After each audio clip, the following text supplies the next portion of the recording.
What's up mga kapitak? So, panibagong update na naman sa ating hatchery pan. So, ayan, nagdadagdag tayo ng tubig dahil nababawasan. Then, pinapasobra natin. Tumatapon yan sa ating overflow. So, hindi muna yan yung discuss natin. So, mayroon nga palang tanong dito. Paano po pagtanghalin tapat? Hindi po ba naginit ng tubig? Hindi ba ito nakakapekto sa ating mga crayfish? So, ayan sir, para nga po wala sa tanong nyo sa ating outdoor setup, ayan, ito example ng ating outdoor setup.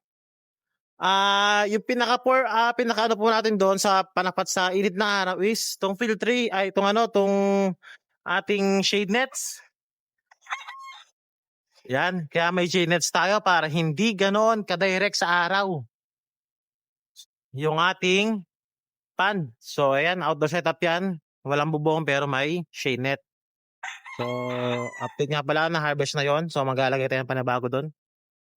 Tapos, isa pa sa ating panapat sa araw is etong mga water plants. So, ayan, sobrang kapal, makita nyo. Ayan, nagiging silong din yan kahit tanghali tapat. Alas 2 ng tanghali ngayon dito. Pero, ayan ang sobrang lamig ng tubig. Tapos, isa rin pala sa purpose ng ating water plant is yung pag-filter ng tubig. Nafi-filter niya yung mga tubig. So, yung mga sludges, yung mga nafi-filter niya. Tingnan nyo. Yung tubig ko sobrang linaw. Medyo madilim lang dahil yung ating ilalim is medyo maitim na. Pero yung tubig natin sobrang linaw. Ayan. Ayan yung purpose ng ating water plant. So, ayun sir, hindi po uminit ang ating tubig.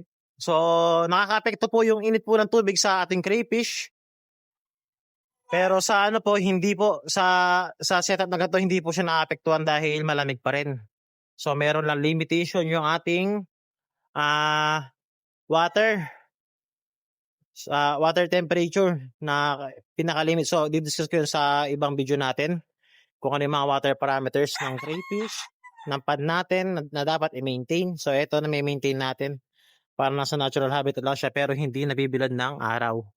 Hindi siya direct sa araw.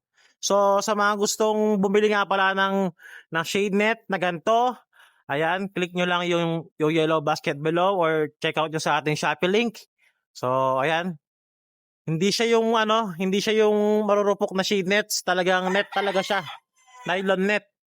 Ayan, makita nyo, nylon net talaga siya. Sobrang tibay. Ayan po yung niya. Nylon net. Ayan. Ganyan po yung niya.